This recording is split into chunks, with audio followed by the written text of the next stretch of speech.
Welcome back to this, already the final segment of today's Price of Business. I am your host, Kevin Price, talking to you about you and your business. My very good friend Chris Kidd is on the radio with me, and looking forward to chatting with him. We have had some phenomenal interviews, Chris Kidd. By the way, you can learn more about him at Chris Kidd, that's KIDD.com,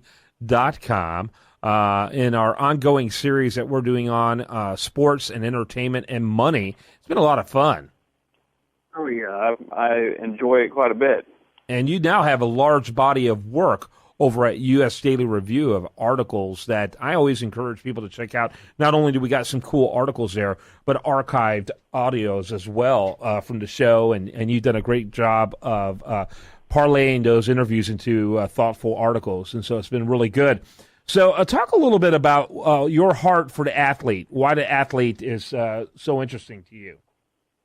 Well, I guess kind of where that comes from is I'm a coach's kid, Coach Kidd's kid, actually. Coach Kidd's kid. Is that as bad as being a preacher kid or an elder kid or a deacon kid? Maybe a little bit. So I grew up around sports. I've always been an athlete. My dad's coached me since I could walk. My brother's a coach. I've actually done coaching myself, except for not in the school area. And now I'm ended up coaching a different thing, which is money. But I'm really attracted to people from the sports realm because I relate really well to them. A lot of the stuff that, when it comes to money and finances and investing and stuff, it's really foreign to a lot of people.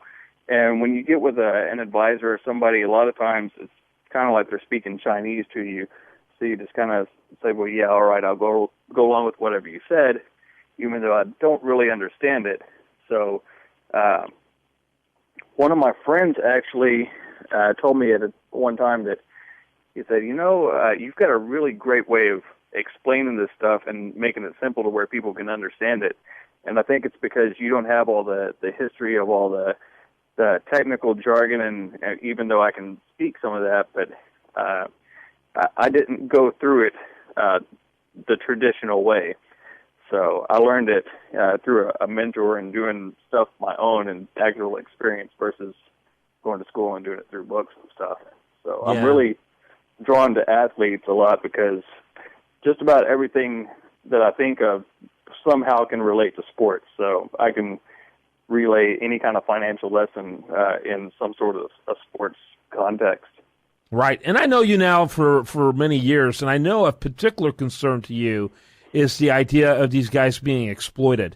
So many of these athletes, their skill, their ability was literally their only means of getting out of difficult circumstances. And they weren't surrounded by people who knew much about money, and they didn't know, they weren't raised about how to be good stewards and to take care of those things.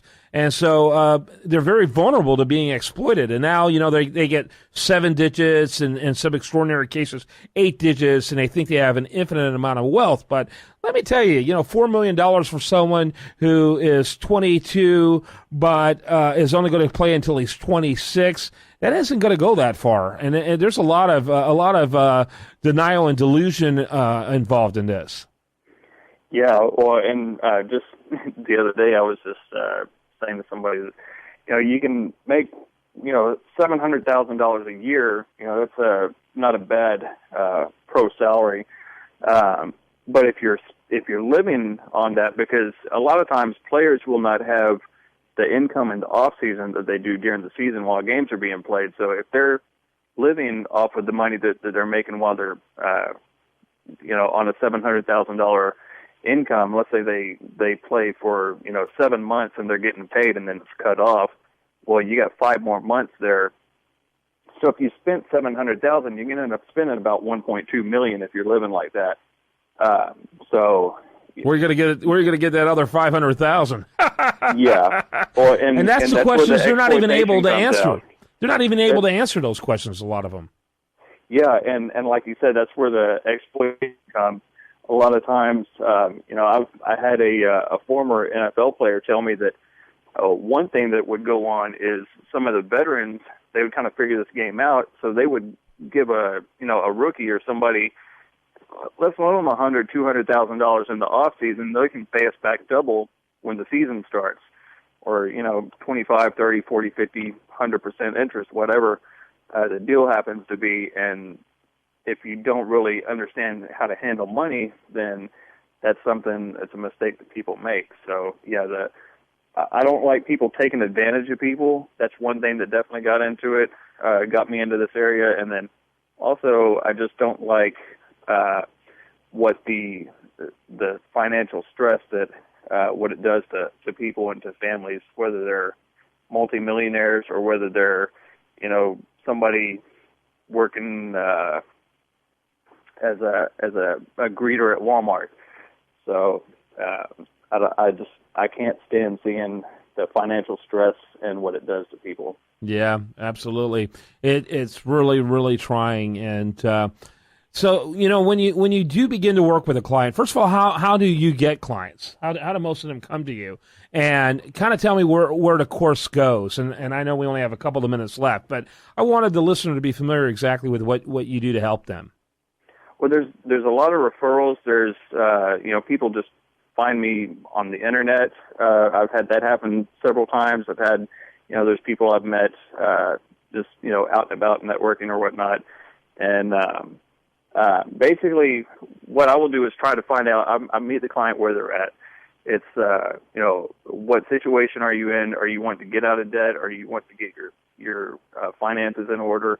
Or do you have a lot of money? You're wanting to learn how to invest that and actually build wealth and kind of protect that? Or, what's the situation? Is it a struggle, or is it a situation where you just know that you better get your stuff in order before it all disappears?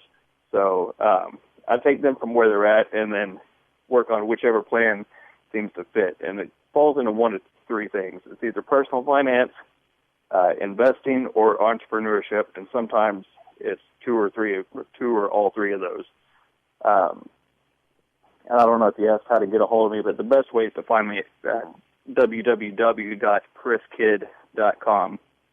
www.chriskidd.com. That's KIDD. I encourage people to learn more. I love your skill, and I love your insight and the way you can help people. I've loved doing the interviews and look forward to doing some more. They bring so much value to our audience. Thank you, sir. Yeah, we've got some good guests that are I'm working on right now, and I don't want to let those out. I kind of want to keep them a secret for a surprise, but we got some pretty good ones that I'll be bringing on here pretty soon. Well, and a quick shout out to everybody at the Methodist West Hospital that took care of me when I was in the hospital over the weekend. I know my nurse Teresa would want me to say hi to her, and also Dr. Tran over there who did the surgery. So that was quite an ordeal over the weekend. Do you want to tell the audience what you had? Oh, yeah, I had an appendectomy. My stomach was giving me all kind of problems. My wife finally convinced me to go in Friday night, and next thing I knew, I was being admitted to the hospital for surgery Saturday morning. So I ended up spending the weekend over there, and I'm recovering at home right now. Well, I'm glad that you are, and we look forward to getting you back in the studios. Chris Kidd, KIDD.com. Thanks, sir. Good to be on again. I'll see you all next week. As always, we look forward to it. When we come back, speaking of next week, on Monday, much more for you. I do want to remind you, best content here shows up over there at usdailyreview.com, and you're listening to Business Talk 1110 KTEK.